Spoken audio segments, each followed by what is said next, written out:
술 권하는 사회 현진건.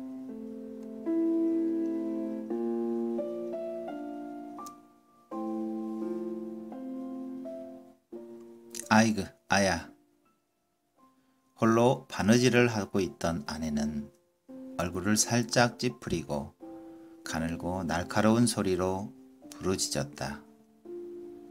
바늘끝이 왼손 엄지손가락 손톱 밑을 찔렀습니다. 그 손가락은 가늘게 떨고 하얀 손톱 밑으로 앵두빛 같은 피가 비친다. 그것을 볼 사이도 없이 아내는 얼른 바늘을 빼고 다른 손 엄지손가락으로 그 상처를 누르고 있다.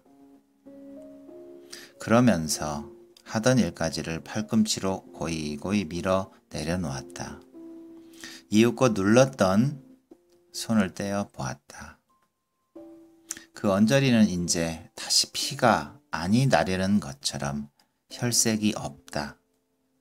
하더니 그 희던 커플 밑에 다시금 꽃물이 차츰차츰 밀려온다. 보일 듯 말 듯한 그 상처로부터 좁쌀 낫 같은 핏방울이 송송 솟는다. 또 많이 누를 수 없다.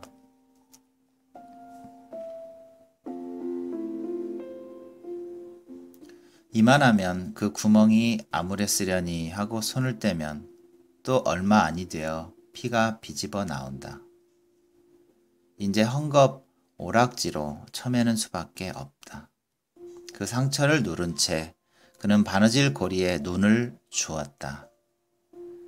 거기 쓸만한 오락지는 실패 밑에 있다.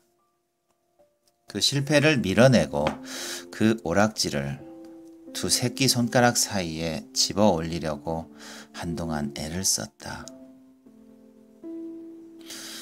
그 오락지는 마치 풀로 붙여둔 것 같이 고리 밑에 착 달라붙어 세상 잡혀지지 않는다. 그 두 손가락은 헛되이 그 오락지 위를 극적거리고 있을 뿐이다. 왜 잡혀지지를 않아? 그는 마침내 울듯이 부르짖었다. 그리고 그것을 집어줄 사람이 없나 하는 듯이 방 안을 둘러보았다. 방 안은 텅 비어 있다. 어느 뉘 하나 없다. 호젓한 허영만 그를 휩싸고 있다. 바깥도 죽은 듯이 고요하다.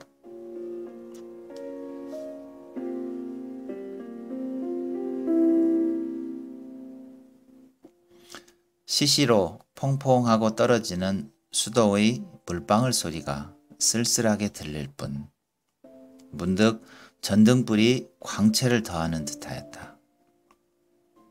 벽상에 걸린 괴종의 거울이 번들하며 세로 한 점을 가리키려는 시침이 위협하는 듯이 그의 눈을 쏜다. 그의 남편은 그때껏 돌아오지 않았었다. 아내가 되고 남편이 된 지는 벌써 오랜 일이다. 어느덧 7, 8년이 지냈으리라.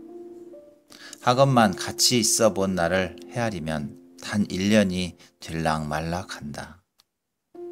막 그의 남편이 서울서 중학을 마쳤을 때 그와 결혼하였고 그러자마자 고만 동경에 부급한 까닭이다. 거기서 대학까지 졸업을 하였다. 이 길고 긴 세월에 아내는 얼마나 괴로웠으며 외로웠으랴. 봄이면 봄, 겨울이면 겨울. 웃는 꽃을 한숨으로 맞았고 얼음 같은 베개를 뜨거운 눈물로 데웠다.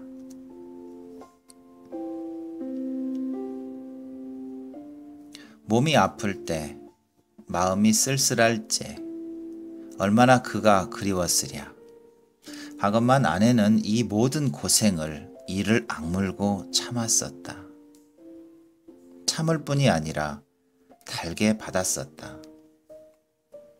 그것은 남편이 돌아오기만 하면 하는 생각이 그에게 위로를 주고 용기를 준 까닭이었다. 남편이 동경에서 무엇을 하고 있나? 공부를 하고 있다. 공부가 무엇인가? 자세히 모른다. 또 알려고 애쓸 필요도 없다. 어찌하였든지 이 세상에 제일 좋고 제일 귀한 무엇이라 한다. 마치 옛날 이야기에 있는 도깨비의 부자 방망이 같은 것이여니 한다. 옷 나오라면 옷 나오고, 밥 나오라면 밥 나오고, 돈 나오라면 돈 나오고. 저하고 싶은 무엇이든지 청해서 아니 되는 것이 없는 무엇을 동경에서 얻어 가지고 나오려니 하였었다.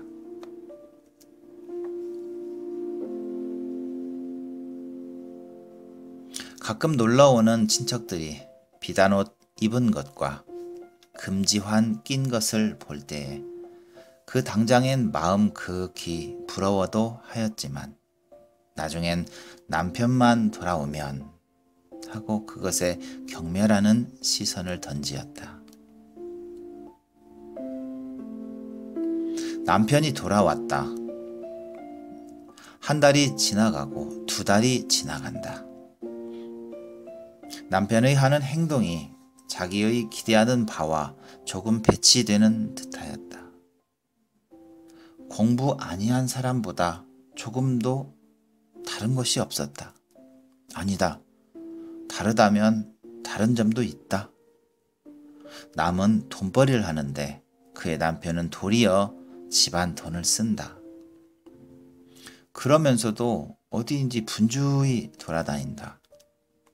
집에 들면 정신없이 무슨 책을 보기도 하고 또는 밤새도록 무엇을 쓰기도 하였다.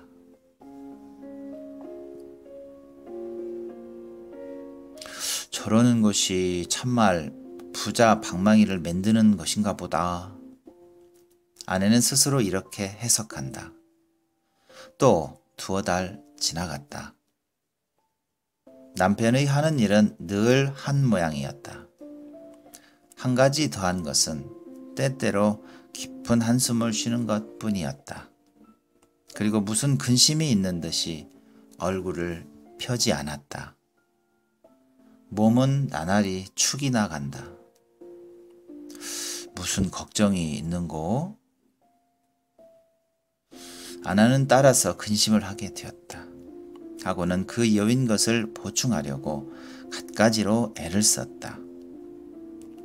곧 될 수 있는 대로 그의 밥상에 맛난 반찬 가지를 붙게 하며 또 고음 같은 것도 만들었다.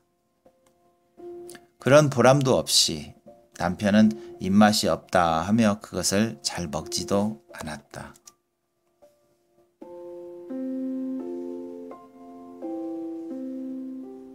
또 몇 달이 지나갔다.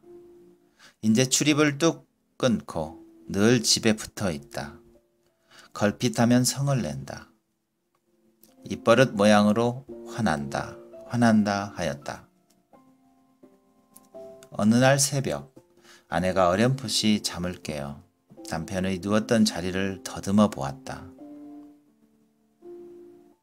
쥐이는 것은 이불자락뿐이다. 잠결에도 조금 실망을 아니 느낄 수 없었다. 잃은 것을 찾으려는 것처럼 눈을 부시시 떴다. 책상 위에 머리를 쓰러뜨리고 두 손으로 그것을 움켜쥐고 있는 남편을 보았다. 흐릿한 의식이 돌아옴에 따라 남편의 어깨가 덜썩덜썩 움직임도 깨달았다. 흑흑 느끼는 소리가 귀를 울린다. 아내는 정신을 바짝 차리었다. 불현듯이 몸을 일으켰다. 이윽고 아내의 손은 가볍게 남편의 등을 흔들며 목에 걸리고 나오지 않는 소리로 왜 이러고 계세요? 라고 물어보았다.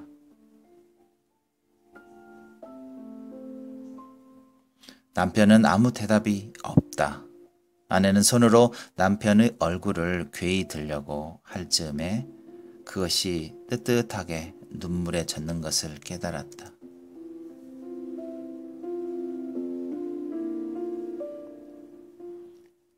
또 한 두어 달 지나갔다. 처음처럼 다시 출입이 자유로웠다. 구역이 날 듯한 술 냄새가 밤늦게 들어오는 남편의 입에서 나게 되었다. 그것은 요사이 일이다. 오늘 밤에도 지금까지 돌아오지 않았다. 초저녁부터 아내는 별별 생각을 다 하면서 남편을 고대고대하고 있었다. 지리한 시간을 속히 보내려고 치웠던 일가지를 또 꺼내었다. 그것조차 뜻같이 아니 되었다. 때때로 바늘이 헛되이 움직이었다. 마침내 그것에 찔리고 말았다. 어디를 가서 이때껏 오시지 않아? 아내는 이제 아픈 것도 잊어버리고 짜증을 내었다. 잠깐 그를 떠났던 공상과 환영이 다시금 그의 머리에 떠돌기 시작하였다. 이상한 꽃을 수놓은 흰 보 위에 맛난 요리를 담은 접시가 번쩍인다.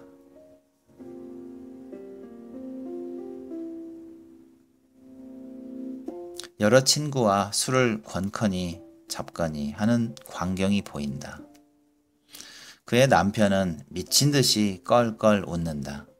나중에는 검은 휘장이 스스로 하는 듯이 그의 모든 것이 사라져 버리더니 낭자한 요리상만이 보이기도 하고 술뻥한 희게 빛나기도 하고 술뻥만 희게 빛나기도 하고 아까 그 기생이 한 팔로 땅을 짚고 진저리를 쳐가며 웃는 꼴이 보이기도 하였다. 또한 남편이 길바닥에 쓰러져 우는 것도 보였다. 문 열어라. 문득 대문이 덜컥하고 혀가 고부라진 소리로 부르는 듯하였다. 네. 저도 모르게 대답을 하고 급히 마루로 나왔다. 잘못 신은 발에 안이 맞는 신을 질질 끌면서 대문으로 달렸다. 중문은 아직 잠그지도 않았고 행랑방에 사람이 없지 않지만은 의뢰이 깊은 잠에 떨어졌을 줄 알고 자기가 뛰어나감이었다. 가느름한 손이 어둠 속에서 희게 빗장을 잡고 한참 실랑이를 한다. 대문은 열렸다. 밤바람이 선득하게 얼굴에 안친다. 문 밖에는 아무도 없다. 온 골목에 사람의 그림자도 볼 수 없다. 검푸른 밤빛이 허연 길 위에 그물그물 깃들였을 뿐이었다. 아내는 무엇에 놀란 사람 모양으로 한참 멀거니 서 있었다. 문득 급거히 대문을 닫힌다. 마치 그 열린 사이로 악마나 들어올 것처럼. 그러면 바람소리였구먼 하고 싸늘한 뺨을 쓰다듬으며 해죽웃고 발길을 돌리었다.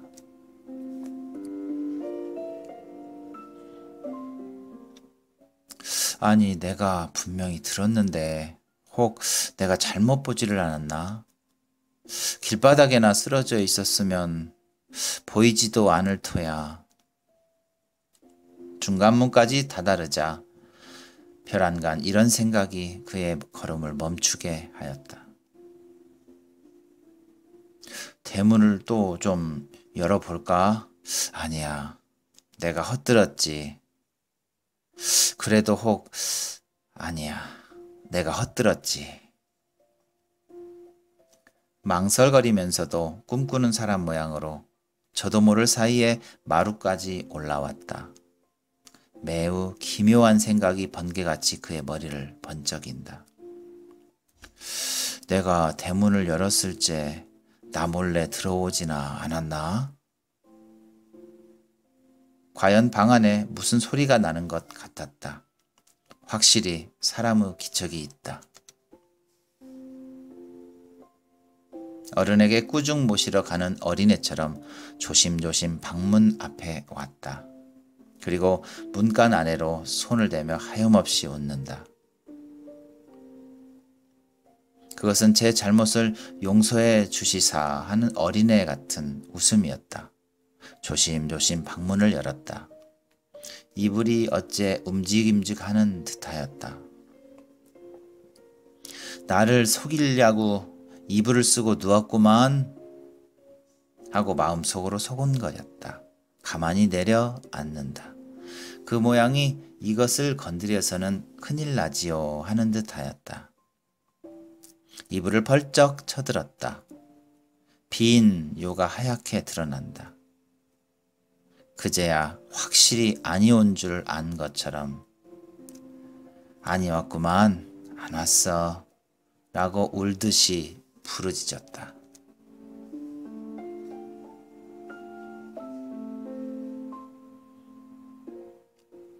남편이 돌아오기는 새로 2점이 훨씬 지난 뒤였다. 무엇이 털썩 하는 소리가 들리고 잇따라 아씨, 아씨 라고 부르는 소리가 귀를 때릴 때에야 아내는 비로소 아직도 앉았을 자기가 이불 위에 쓰러져 있음을 깨달았다. 기실 잠귀 어두운 할멈이 대문을 열었을 이만큼 아내는 깜빡 잠이 깊이 들었었다. 하건만 그는 몽경에서 방황하는 정신을 당장에 수습하였다. 2번 얼굴을 쓰다듬자마자 불현듯 밖으로 나왔다. 남편은 한 다리를 마루 끝에 걸치고 한 팔을 베고 옆으로 누워있다. 숨소리가 시근시근한다. 막 구두를 벗기고 일어나 할멈은 검붉은 상을 찡그려 붙이며 어서 일어나 방으로 들어가세요 라고 한다. 일어나지. 나리는 혀를 억지로 돌려 코와 입으로 대답을 하였다. 그래도 몸은 꿈쩍도 않는다.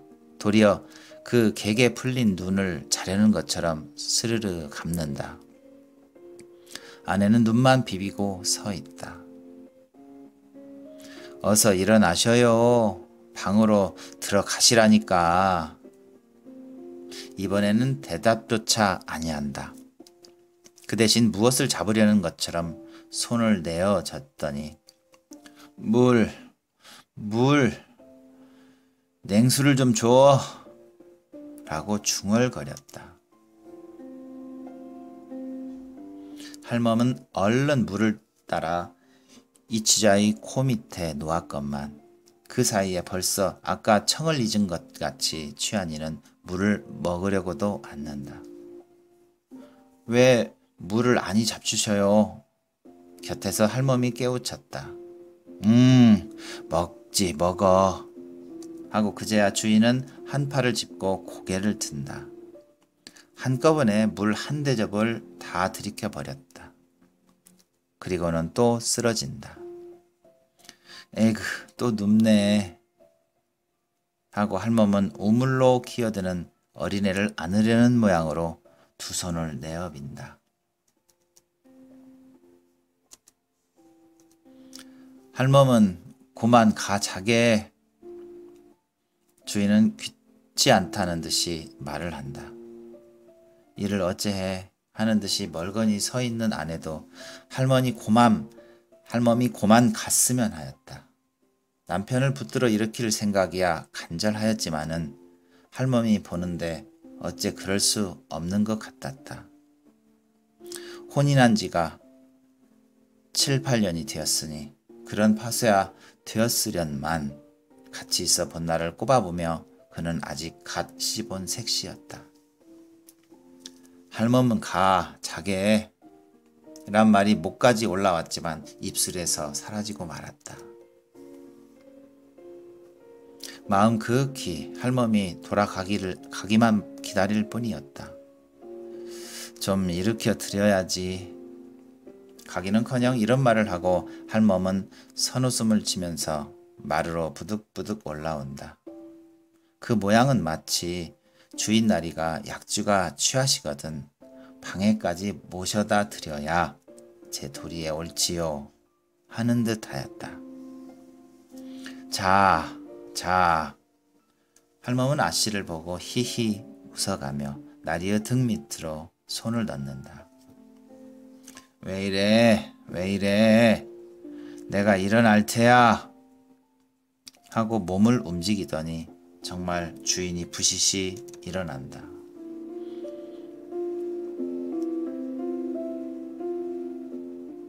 마루를 쾅쾅 눌러 디디며 비틀비틀 곧 쓰러질 듯한 보조로 방문을 향해 걸어간다. 와지끈하며 문을 열어 젖히고는 방 안으로 들어간다. 아내도 뒤따라 들어왔다. 할멈은 중간턱을 넘어설 째 몇 번 혀를 차고는 저 갈대로 가버렸다. 벽에 엇비슷하게 기대어 있는 남편은 무엇을 생각하는 듯이 고개를 숙이고 있다.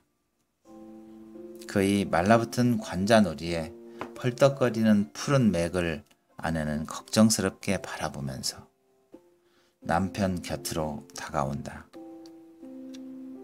아내의 한 손은 양복깃을, 또 한 손은 그 소매를 잡으며 화한 목성으로 자 벗으셔요 하였다. 남편은 문득 미끄러지는 듯이 벽을 타고 내려앉는다. 그의 쭉 뻗친 발끝에 이불자락이 저리로 밀려간다. 에그 왜 이리 하셔요. 벗자는 옷은 아니 벗으시고. 그 서슬에 넘어질 뻔한 아내는 애달게 부르짖었다. 그러면서도 같이 따라 앉는다. 그의 손은 또 옷을 잡았다. 옷이 구겨집니다. 제발 좀 벗으셔요. 라고 아내는 애원을 하며 옷을 벗기려고 애를 쓴다. 하나 취한 이의 등이 천근같이 벽에 척 들러붙었으니 벗겨질 리가 없다. 애를 쓰다 옷을 놓고 물러 앉으며 원참 누가 술을 이처럼 권하였노? 라고 짜증을 낸다. 누가 권하였노? 누가 권하였노? 흥? 남편은 그 말이 몹시 귀에 거슬리는 것처럼 곰삼는다. 그래, 누가 권했는지 마누라가 좀 알아내겠소? 하고 낄낄 웃는다. 그것은 절망의 가락을 띤 쓸쓸한 웃음이었다. 아내도 따라 방긋 웃고는 또 옷을 잡으며 자, 옷이나 먼저 벗으셔요. 이야기는 나중에 하지요. 오늘 밤에 잘 주무시면 내일 아침에 일으켜 드리지요. 무슨 말이야? 무슨 말이야? 왜 오늘 일을 내일로 미루어? 할 말이 있거든 지금 해. 지금은 약주가 취하셨으니 내일 약주가 깨시거든 하지요. 뭐? 약주가 취해서?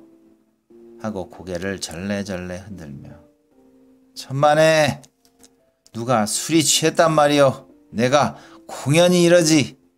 정신은 말똥말똥 하고 꼭 이야기하기 좋을만해. 무슨 말이든지. 자, 글쎄 왜 못 잡수시는 약주를 잡수셔요. 그러면 몸에 축이 나지 않아요? 하고 아내는 남편의 이마에 흐르는 진땀을 씻는다. 이 취자는 머리를 흔들며 아니야. 그런 말을 듣자는 것이 아니야. 하고 아까 이를 추상하는 것처럼 말을 끊었다가 다시금 말을 이어 옳지. 누가 나에게 술을 권했단 말이오. 내가 술이 먹고 싶어서 먹었단 말이오. 자시고 싶어 잡수신 건 아니지요. 누가 당신께 약주를 권하는지 내가 알아낼게요. 첫째는 화증이 술을 권하고 둘째는 하이칼라가 약주를 권하지요. 아내는 살짝 웃는다. 내가 어지간히 알아맞혔는지요 하는 모양이었다. 남편은 고소한다. 틀렸어. 잘못 알았어. 화증이 술을 권하는 것도 아니고 하이칼라가 술을 권하는 것도 아니요. 나에게 술을 권하는 것은 따로 있어. 마누라가 내가 어떤 하이칼라한테나 흘려다니거나 그 하이칼라가 늘 내게 술을 권하거니 하고 근심을 했으면 그것은 헛걱정이지. 나에게 하이칼라는 아무 소용이 없어. 나의 소용은 술뿐이요. 술이 창자를 휘두라 이것저것을 잊게 만드는 것을 나는 취할 뿐이요. 하더니 홀연 어조를 고쳐 감개무량하게 유의유망한 얼굴을 알코올로 마비 안 시킬 수 없게 하는 그것이 무엇이란 말이요. 하고 긴 한숨을 내어쉰다. 물큰물큰한 술 냄새가 방 안에 흩어진다. 아내에게는 그 말이 너무 어려웠다. 그만 묵묵히 입을 다물었다. 눈에 보이지 않는 어떤 벽이 자기와 남편 사이에 깔리는 듯하였다. 남편은 말이 길어질 때마다 아내는 이런 쓰디쓴 경합을 맛보았다. 이런 일은 한두 번이 아니었다. 이윽고 남편은 기막힌 듯이 웃는다. 또 못 알아듣는 건 묻는 내가 그러지. 마누라야 그런 말을 할 수 있겠소? 내가 설명해 드리지. 자세히 들어요. 내가 술을 권하는 것은 화증도 아니고 하이칼라도 아니요. 이 사회란 것이 내게 술을 권한다오. 이 조선사회란 것이 내게 술을 권한다고 알겠소? 팔자가 좋아서 조선에 태어났지. 딴 나라에 났다면 술이나 얻어 먹을 수 있냐? 사회란 무엇인가? 아내는 또 알 수가 없었다.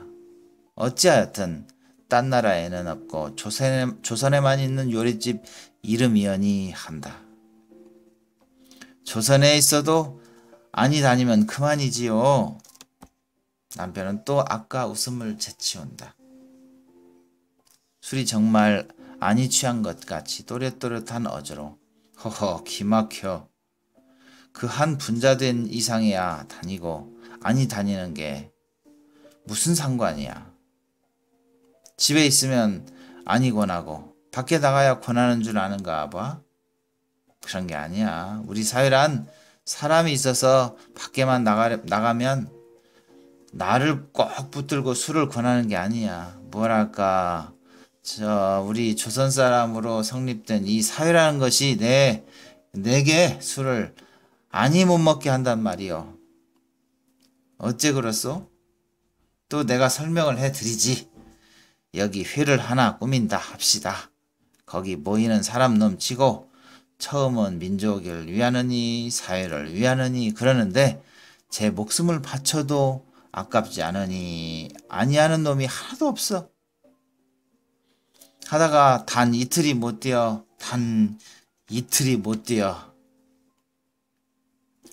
한층 소리를 높이며 손가락을 하나씩 둘씩 꼽으며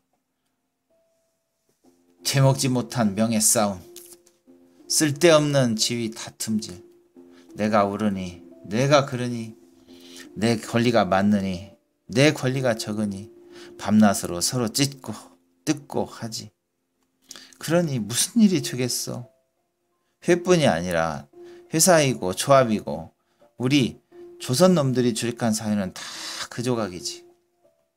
이 사회에서 무슨 일을 한단 말이오. 하려는 놈이 어리석은 놈이야. 저기 정신이 바로 박힌 놈이 피를 토하고 죽을 수밖에 없지. 그렇지 않으면 술밖에 먹을 게 도무지 없지. 나도 전자에는 무엇을 좀 해보겠다고 애도 써보았어. 그것이 뭐다 수포야. 내가 어리석은 놈이지. 내가 술을 먹고 싶어 술 먹는 게 아니야. 요사이는 좀 낫지만은 처음 배울 때는 마누라도 아다시피 죽을 애를 썼지. 그 먹고 난 뒤에야 괴로운 것이야. 겪어본 사람이 아니면 알 수 없지. 머리가 지끈지끈 아프고 먹은 것이 다 돌아 올라오고 그래도 아니 먹은 것보단 나았어. 몸은 괴로워도 마음은 괴롭지 않았으니까. 그저 이 사회에서 할 것은 주정꾼 노름밖에 없어.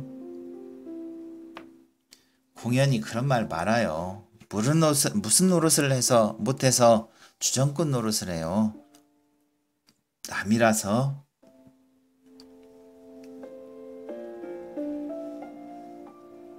아내는 부지불식간 흥분이 되어 열기 있는 눈으로 남편을 바라보고 불쑥 이런 말을 하였다.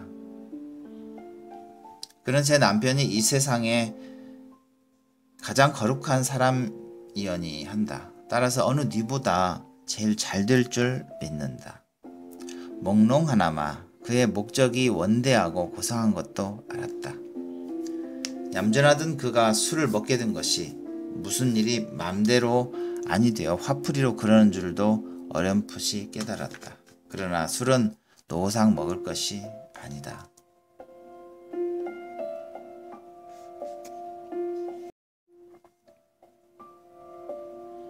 그러면 패가 망신하고 만다. 그러므로 하루바삐 그 화가 풀리었으면 또다시 얌전하게 되었으면 하는 생각이 그의 머리를 떠날 때가 없었다. 그리고 그날이 꼭 올 줄 믿었다. 오늘부터는 내일부터는 하건만 남편은 어제도 술이 취하였다. 오늘도 한 모양이다. 자기의 기대는 나날이 틀려간다. 좇아서 기대에 대한 자신도 열버간다. 애달고 원한 생각이 가끔 그의 가슴을 누른다. 더구나 수척해가는 남편의 얼굴을 볼 때에 그런 감정을 걷잡을 수 없었다. 지금 저도 모르게 흥분한 것이 또한 무리가 아니었다. 그래도 못 알아듣네 그려. 참 사람 기막혀. 본정신 가지고는 피를 토하고 죽든지 물에 빠져 죽든지 하지. 하루라도 살 수가 없단 말이야. 흉장이 막혀서 못 산단 말이야. 에이, 가슴 답답해. 라고 남편은 소리를 지르고 괴로워서 못 견디는 것처럼 얼굴을 찌푸리며 미친 듯이 제 가슴을 쥐어뜯는다. 술 많이 먹는다고 흉장이 막혀요? 남편의 하는 짓은 본체만치 하고 아내는 얼굴을 더욱 붉히며 부르짖었다. 그 말에 몹시 놀란 것처럼 남편은 어이없이 아내의 얼굴을 바라보더니 그 다음 순간에는 말할 수 없는 고뇌의 그림자가 그의 눈을 거쳐간다. 그러지. 내가 그러지. 너 같은 숙맥더러 그런 말을 하는 내가 그러지. 너한테 조금이라도 위로를 얻으려고 내가 그러지. 스스로 단식한다. 아, 답답해. 문득 기막힌 듯이 외마디 소리를 치고는 벌떡 몸을 일으킨다. 방문을 열고 나가려 한다.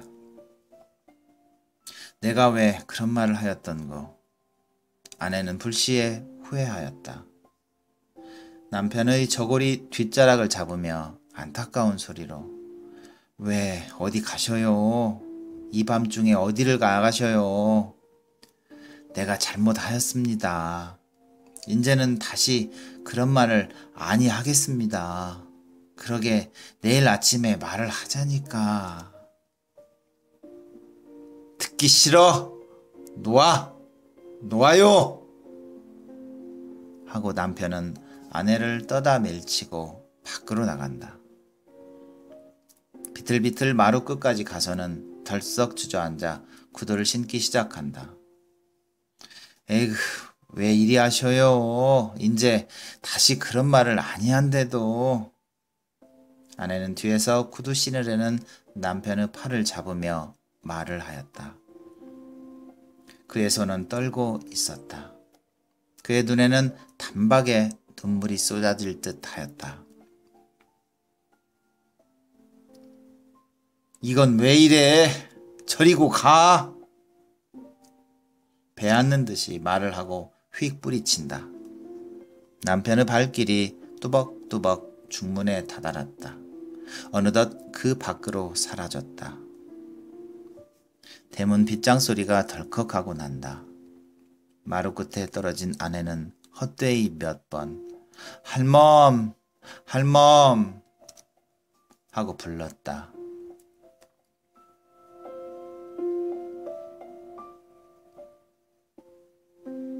고요한 밤 공기를 울리는 구두 소리는 점점 멀어간다. 발자취는 어느덧 골목 끝까지 사라져 버렸다. 다시금 밤은 적적히 깊어간다. 가버렸구만. 가버렸어. 그 구두 소리를 영구히 안이 이르려는 것처럼 귀를 기울이고 있는 아내는 모든 것을 잃었다 하는 듯이 부르짖었다. 그 소리가 사라짐과 함께 자기의 마음도 사라지고 정신도 사라진 듯 하였다. 심신이 텅 비어진 듯 하였다. 그의 눈은 하염없이 검은 밤 안개를 물끄러미 바라보고 있다. 그 사회란 독한 꼴을 그려보는 것 같이 쏠쏠한 새벽바람이 싸늘하게 가슴에 부딪힌다. 그 부딪히는 서슬에 잠 못 자고 피곤한 몸이 부서질 듯이 지긋하였다. 죽은 사람에게서나 볼 수 있는 해쓱한 얼굴이 경련적으로 떨며 절망한 어조로 소근거렸다. 그 몹쓸 사회가 왜 술을 권하는고